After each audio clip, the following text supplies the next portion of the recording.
Қайырлы күн баршаңызға, сіздермен аяла тәттілері. Бүгін осындай дәмді ерекше бургер жасайтын боламыз. Ең алдымен фаршымыздың үстіне тұзымызды және қызыл бұрыш, қара бұрышты салып, жақсылап араластырамыз. Дәл видеодағыдай осылай езгілей отырып араластырыңыздар. Және біздің котлеттеріміз біркелкі шығу үшін осылай ұрғылаймыз. Дәл осы фарштарымызды 60-70 граммнан бөліп аламыз.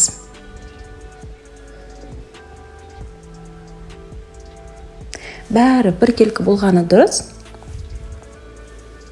Мен бұл жерде 70 граммнан бөліп алдым. Осындай формочканы қолдандым. Дәл осылай формаға котлетімізді жаямыз. Сол кезде біздің котлеттеріміз біркелкі шығады. Бургердің булочкасын осыдан алдыңғы видеода мен жасаған болатынмын. Қазір описание бөліміне сол бургер нанның рецептін қалдыра кетемін. Дәл сол рецептпен жасауға кеңес беремін. Осылай котлеттерімізді біркелкі етіп жайып, үстін басамыз.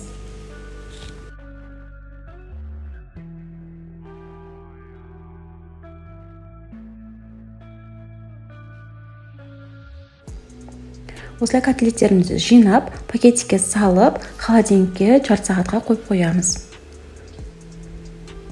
Мен осындай өте жақсы лайфхакты үйрендім. Яғни сковородканың үстіне пергаментпен қағазды салып, үстіне май құйып қуырамыз. Сол кезде біздің котлеттеріміз асты жабыспай, жақсы қуырылатын болады. Котлеттерімізді салып, бетін жауып қуырамыз. Осындай котлеттің суы шығады. Дәл осы котлеттерді мен 180 градуста 15 минуттай тағы да духовкада пісіріп алдым. Сол кезде өте жақсы жұмсақ болады біздің котлеттеріміз. Достар, булочканың рецептісі менде алдыңғы видеомда бар. Дәл сол рецептпен жасауға кеңес беремін. Мен описание бөліміне ссылкасын қалдырып кетемін видеоның. Дәл осылай булочкамызды сковородкаға осылай қатырып аламыз. Сол кезде біздің бургеріміз хрустящий болады. Дәмі ерекше болады. Міндетті түрде осы процесті жасаңыздар.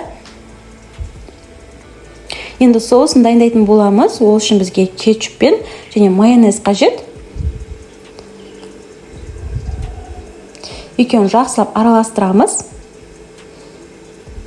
Дәл осы соуспен жасасаңыздар өте керемет болады. Осы соусымызды бургердің булочкасына жағамыз. Енді достар, бургерді жабыстырамыз. Мен бұл жерде салатный листья емес, мен пекинский капустаның жапырағын қолдандым. Сонымен өте дәмді болды. Үстіне котлеттерімізді, үстіне сырымызды қосып жинадым.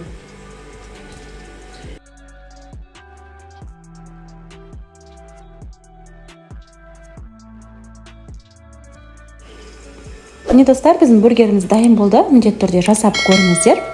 Менің видеом ұнаса, менің каналыма тіркеліп, лайк, комментарий қалдыруды ұмытпаңыздар.